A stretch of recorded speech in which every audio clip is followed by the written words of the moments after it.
Who put those durians in my room? Okay, so this morning I was at a running race, and a friend I met a few weeks ago came up to me and said, "Harley, I've been reading your blog and stuff, and looked at your marathon time after I met you that time in Thailand, and I was pretty impressed with your marathon time. And didn't think a vegan could run that fast." I'm like, "Well, that was only a 2:57. That's not really that fast. You got guys like Mike Arnstein running the 2:28s, and Scott Spitz 2:25s, 2:24s, Jeffrey Eggleston 2:14s." So you got some freaking fast vegan runners out there. You got sprinters like Carl Lewis, one of the best track and field athlete runner in history, power athlete, Carl Lewis, vegan, gold medalist. So it works. But anyway, Thomas's question was, I do a lot of travel, and I can't always find the fruit. What's a good option? You want to keep it vegan? You want to keep it low fat? You want to keep it high carb? So you can have enough glycogen so you can live, work, play, live effectively, especially if you've got a family. So you said you can always get juices typically. Let's say you can't get juice. You're at business lunch or whatever, you can have your juice, or you can eat before you go out. Just have a salad if if you've already had enough carbohydrates before. Never have a salad as your main meal. Have that as like a snack. You've already had a big meal of fruit or rice or whatever carbohydrates you like, and then you have your salad as just a little picky thing to nibble on. Never have a big salad just to try and starve yourself or confuse your hunger, because that never works, ever. All it does is just drops our energy the next day or the day after, and we're just like, just give me the junk food, man. I'm so freaking hungry. So always eat enough carbohydrates. Be it fruit, that's the first best choice. Second choice would be juice, bottled juice, whatever. Try and get the stuff without preservatives if you can. Sugar's not really that much of an issue. It's the preservatives and the colorings and the junk like that. Sugar's natural. Flavors and preservatives, not natural. We don't want that stuff. So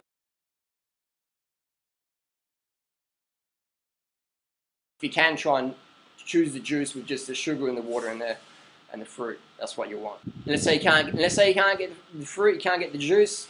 You need your carbohydrates. We go with corn, we go with rice, we go with wheat pasta, whatever carbohydrates you prefer. You can always get them. Rice and soy sauce, rice and vegetables, steamed rice and veggies. You can get that anywhere in the world. So that's a great backup plan. Corn, things like that. The Kenyans, best runners in the world. Bananas, corn, rice. That's their staples. Keeps you fucking lean as fuck. Never eat the animals.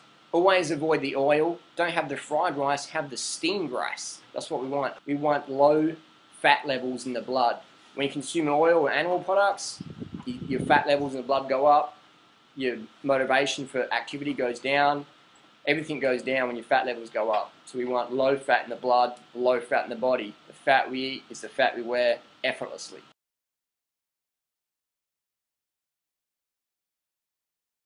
So I hope that makes sense. Fruit's the best, followed by juice, followed by rice, corn, pasta, things like that. Low fat, low sodium, high carbohydrate, vegan. I hope that makes sense. If it doesn't, post comments down below and I'll clarify it again.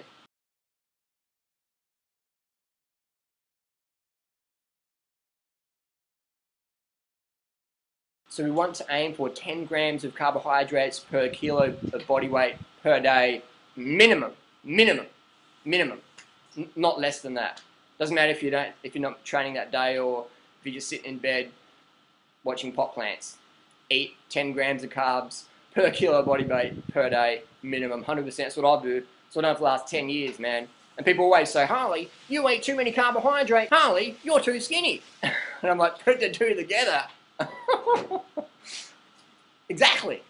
You want to be lean? That's how I can get away with such little training. My body mass index is about in 2021. Perfect for running. So I can do jack all training and just eat my way to PBs, eat my way to the finish line. Awesome. Good for your heart, good for your health, good for the planet, good for the animals. It's win-win-win. So at least 3,000 calories a day. At least. That's what we're aiming for. At least. Eat as many calories as you want from whole plant foods. And just get rid of the oil, get rid of the animal products, keep the salt low so you're not retaining a lot of salt retention, which adds weight, and people go, "Oh, I'm getting fat." It's like, no, you're just getting some salt on there on your body. It looks like fat. It's not. We call it salt fat. So we want to keep salt levels low. Experiment with that. Experiment with your salt levels high and low and ask yourself, what do I feel better with? Experiment, definitely. I encourage you experimentation. Be objective with it. Do a little bit of basic math. If you can't work it out, get your 8-year-old to do it. Get your 8-year-old to look up on the internet, write in your foods what you've eaten that day. Get your 8-year-old to calculate the maths, and you're laughing. How cool is that? Internet. Love it.